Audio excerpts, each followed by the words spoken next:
प्रिय विद्यार्थियों, आज हम तुलनात्मक लोक प्रशासन के जो अध्ययन के उपागम हैं उसके बारे में पढ़ेंगे। इसको हम 3 पार्ट में पढ़ रहे हैं। पहले पार्ट में हम संरचनात्मक व कार्यात्मक उपागम के बारे में पढ़ेंगे। इससे पूर्व उपागम क्या होता है इसके बारे में थोड़ा देख लेते हैं। लोक प्रशासन को विज्ञान की तरह विकसित करने, इसके सिद्धांतों तथा मान्यताओं का परीक्षण करने व इस विषय का विधिवत अध्ययन करने के लिए कुछ दृष्टिकोण अपनाए जाते हैं। उन दृष्टिकोणों को ही क्या कहते हैं? हम उपागम कहते हैं। तो सब्जेक्ट का विकास करने के लिए, सिद्धांतों और मान्यताओं का परीक्षण करने के लिए जो दृष्टिकोण हैं वो क्या कहलाते हैं? उपागम कहलाते हैं। इस कड़ी में आपके सिलेबस में क्या है, जो उपागम है वो हम उसका अध्ययन करेंगे। आज हम करेंगे संरचनात्मक व प्रकार्यात्मक उपागम, स्ट्रक्चरल एंड फंक्शनल अप्रोच।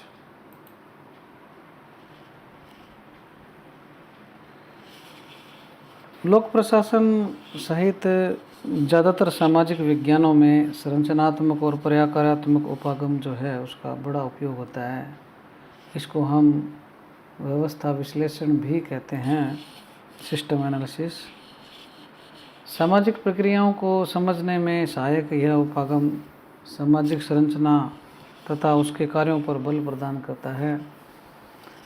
इसके प्रमुख चिंतक जो हैं वो Talcott Parsons, Robert Merton, Marion Levy, Gabriel Almond, David Apter और F.W. रिग्स प्रमुख हैं। वास्तव में यह उपागम संरचनात्मक उपागम तथा प्रकार्यात्मक जो उपागम है उसका संयुक्तिकरण करके बनाया गया था। यानी कुछ विद्वानों ने क्या है, संरचनात्मक उपागम दिया, कुछ ने प्रकार्यात्मक उपागम दिया, तो फिर इन दोनों को मिलाकर एक नया उपागम बना। इसलिए इसको व्यवस्था विश्लेषण भी कहते हैं, संरचनात्मक प्रकार्यात्मक उपागम।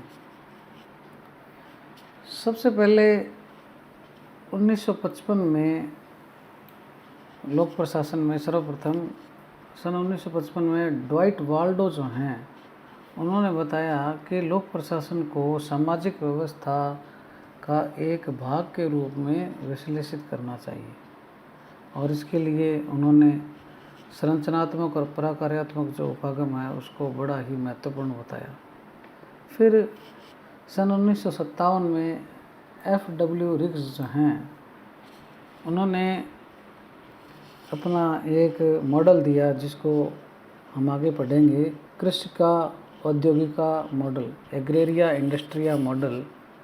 वो मॉडल जो है वो इसी संरचनात्मक प्रकार्यात्मक उपागम पर आधारित था, और उसमें यह निष्कर्ष सामने आया कि पश्चिमी देशों की प्रशासनिक व्यवस्था ही सर्वश्रेष्ठ नहीं है, बल्कि प्रत्येक देश की प्रशासनिक व्यवस्था का विश्लेषण वहाँ के स्थानीय संदर्भों में होना चाहिए।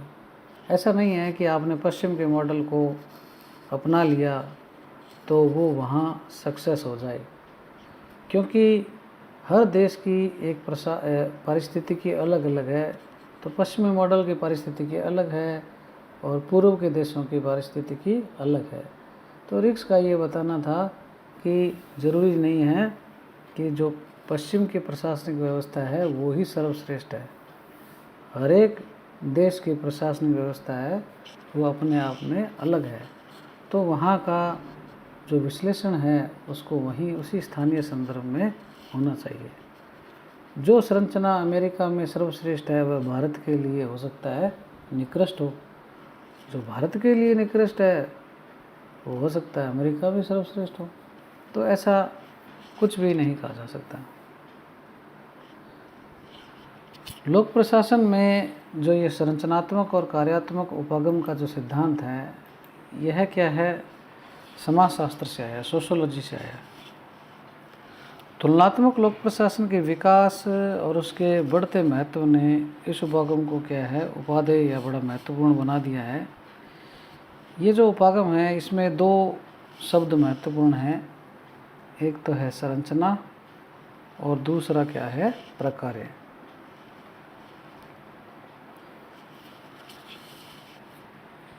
समस्त प्रकार की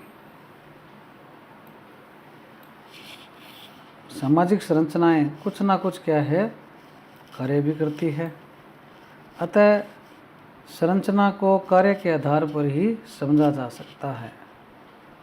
समस्त प्रकार की संरचनाएं विशिष्ट प्रकार का व्यवहार करती है, अतः संरचना का विश्लेषण किया जा सकता है।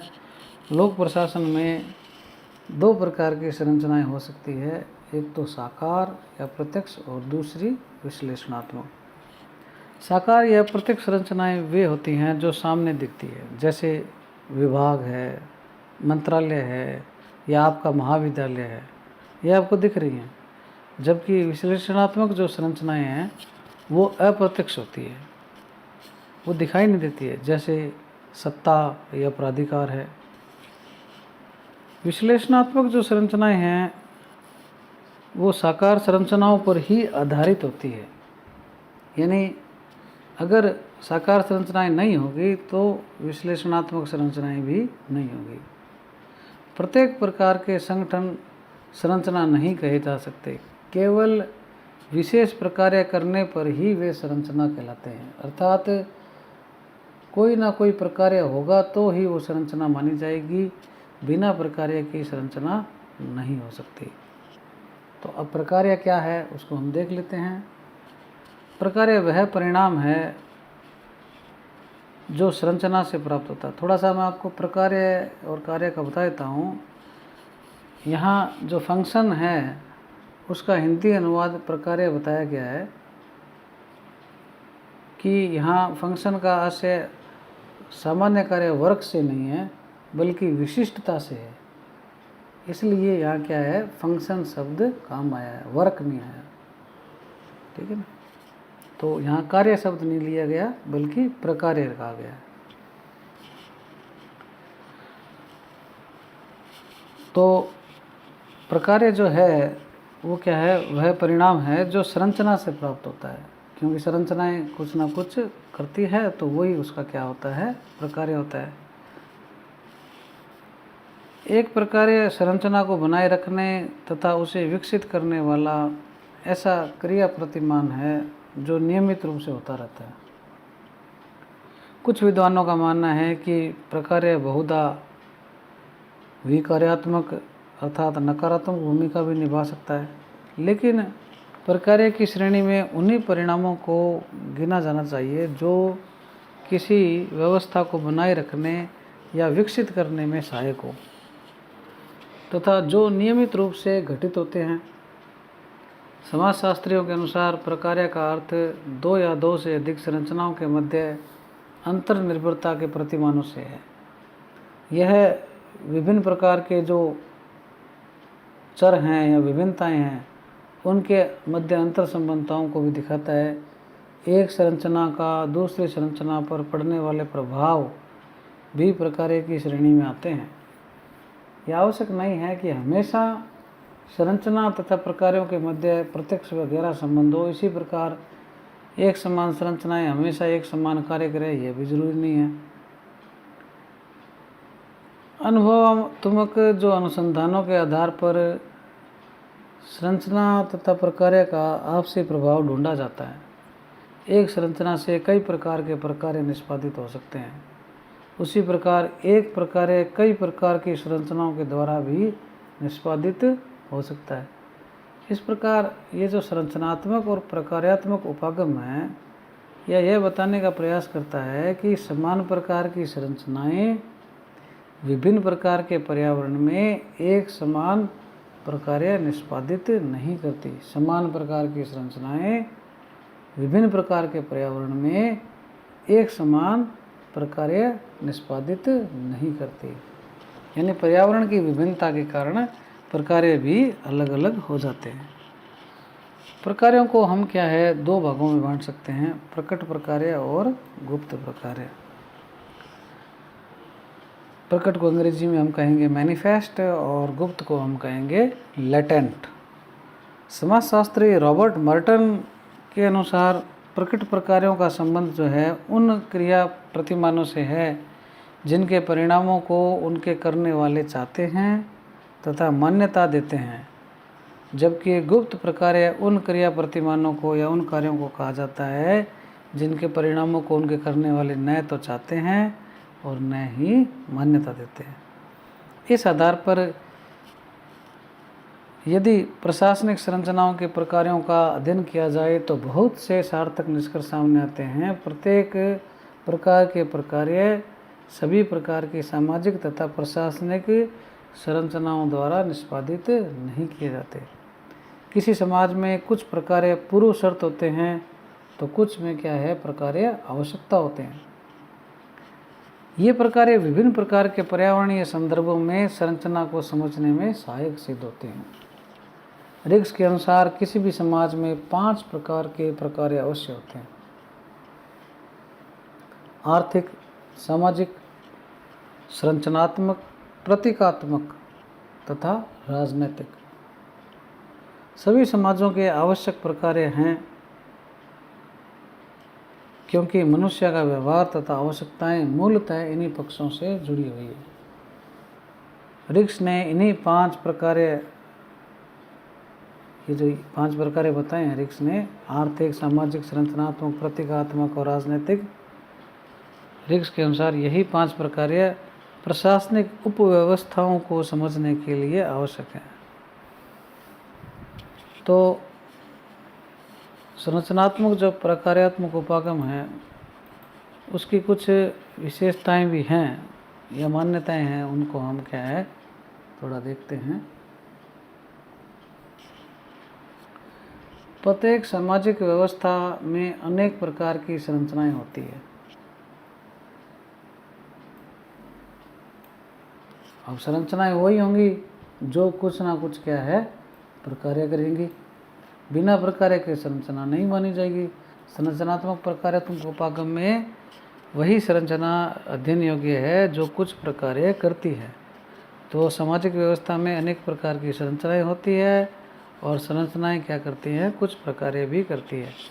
सामान्यतः संरचना तथा प्रकार्य क्या है आपस में जुड़े हुए होते हैं, संबंधित होते हैं, क्योंकि प्रकार्य होने पर ही संरचना का अस्तित्व माना जाता है।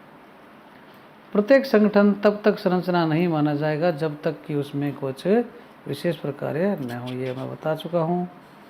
प्रशासनिक संरचनाओं को समझने के लिए प्रकार्यात्मक निर्भरता पर बल देता है, यानी संरचनाओं को समझना है तो उसके प्रकारों को भी समझना होगा। प्रत्येक संरचना में उसकी उपादेयता यानी उसका जो महत्व है, उसका विकास जो है, उसका जो औचित्य है, उसके लिए सामान्यतः क्या होते हैं, कुछ प्रकार्य होते हैं। प्रकार्य और संरचना आपस में अंतर संबंधित हैं और यह क्या है, एक मूल्य निरपेक्ष है, स्वतंत्र उपागम है। इसके पश्चात संरचनात्मक प्रकार्यात्मक उपागम जो है उसकी आलोचना भी है, कुछ उसकी कमियां हैं। पहला तो ये है कि यह उपागम अपने आप में क्या है, रूढ़िवादी है, क्योंकि इसमें पर्यावरणीय परिवर्तनों के प्रति क्या है, उदासीनता है, जबकि परिवर्तन क्या है, सृष्टि का नियम है।